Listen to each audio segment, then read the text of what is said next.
My original plan when I first moved into my apartment on my own was I was going to set up a basic media PC to be able to stream all my movies, music, TV shows, random videos, and things like that. I have a huge media library along with accessing Hulu, Netflix, and all that jazz.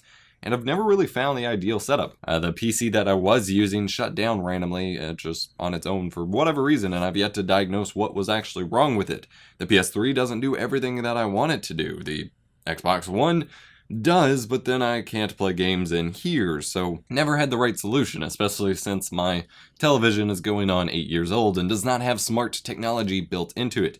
Well, Azulle reached out to sponsor this video so I could showcase what I consider almost the perfect media streaming PC, as long as you don't plan on doing a whole lot of gaming on it, and it's pretty neat. My name's Adam or EposVox, and this is the Azulle BytePlus. This is a fanless mini PC that is perfect for streaming movies, TV show, music, and so on from either the internet or another server or computer in your house to a television that doesn't already have the smart TV stuff built into it, or perhaps you just don't like it. I've actually had a lot of problems with a lot of the smart TV interfaces that I've taken a look at over the past couple years. So this is the BytePlus, and like I said before, it is totally fanless, so it won't make any extra noise in your TV environment, which is pretty cool. And it is very, very small. Smaller than a DVR, a DVD player, a VCR, a game console. It is probably the smallest device you will ever hook up to your TV, aside from something like a Chromecast. It is pretty slick. Now, it is also well built in terms of how many ports it has and so on. So you have the basic power button on the front, which you do have to hold in a little bit to get it to turn on. The sides are empty other than a single micro SD card slot, which you can expand the storage up to 120 extra gigs or 128 extra gigs with it, which you may or may not need based on the internal specs, which I'll get to in a moment.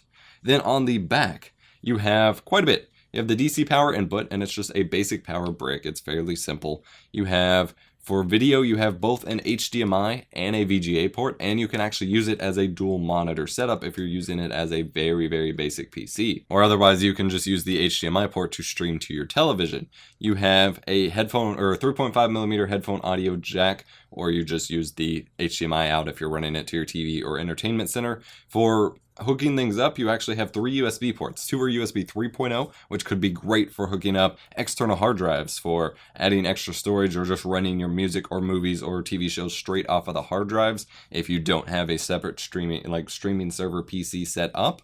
And then you have a USB 2.0 port for hooking up a wireless mouse or keyboard dongle, which you can of course use with the USB 3.0, but that's the benefit of having a dedicated 2.0 is you can always have a dedicated keyboard mouse hookup. It does have a Kensington lock and then a gigabit Ethernet connection. And this Wi-Fi antenna actually supports dual band, so you can use both the 5 GHz and 2.4 GHz Wi-Fi bands on your wireless network. So it does a lot. And then it has a couple mounting threads on the bottom with this rubberized feet.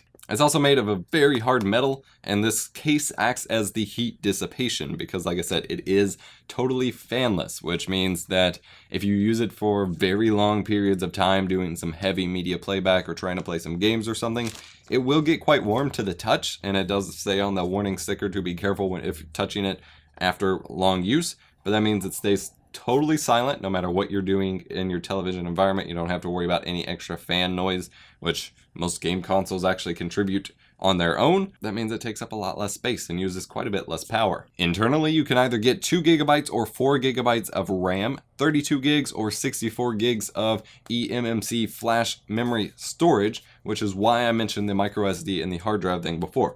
Only has 32 gigs. This one has 32 gigs. You can also get a more expensive 64 gig version, which isn't a whole lot of space, but it is enough to run basic Windows and things like that, and then you stream your media from the USB ports or over your network or over the internet, which is what most people are doing these days. It's also powered by an Intel Cherry Trail quad-core processor. Does not have hyper-threading, but still 4 cores to handle media playback and streaming and the like, and it holds up pretty well. I trusted streaming from Netflix, Hulu, my own Plex server, as well as playing back local media files, and it handled it all like a champ. YouTube videos played back pretty well as well. Now, you're not going to do a whole lot of gaming on this thing. I did run Minecraft on it, and if you lower the graphics settings, you can get a pretty playable about 30-ish FPS, although it has a little bit trouble rendering in chunks of the world and the like, but it's not really meant to be a gaming PC. It's meant to simply be a a media streaming PC, and it works quite well with that. I have a Plex media server running on my transcoding server, as well as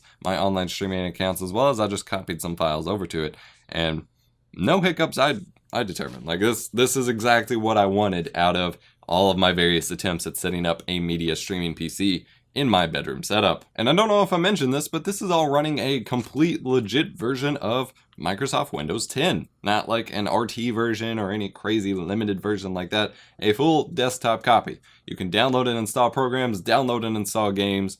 You could also set it up as a kid's computer for very basic like web games and very basic games and Skyping, or a grandma computer for just web browsing, office work, and Skyping, things like that. Like it's great for those who need just a very simple computer environment, or who want to do media streaming. Like this is the perfect machine that requires pretty much no maintenance, makes no noise, takes up no space, and has all the main hookups that just about anyone would need. I hope you enjoyed this video on the Azulle BytePlus. This is a pretty cool little mini PC. If you enjoyed the video, smash the like button, get subscribed for more awesome tech videos, comment down below with what you think if you could use a PC like this for any specific reason, and otherwise, I will catch you in the next one. Product links are in the description below as always, and I'll see you later.